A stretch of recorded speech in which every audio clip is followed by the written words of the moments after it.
Hello viewers, good afternoon. Flexing my lubi or coconut. Share lang ako ni sa inyo guys. This is very rare, no? Since this is only one shell, no? Gitanom na mo. Isa lang gid ni siya kalubi.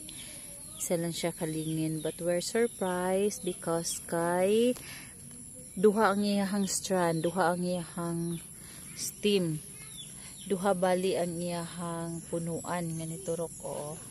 So ayan. Okay. Oh. So medyo nalaya lang ni iyahang dahon sa grabing init. So kung naman makita inyo inani guys sa inyuhang palibot diha, so itanom ninyo ni. Okay, so yun na.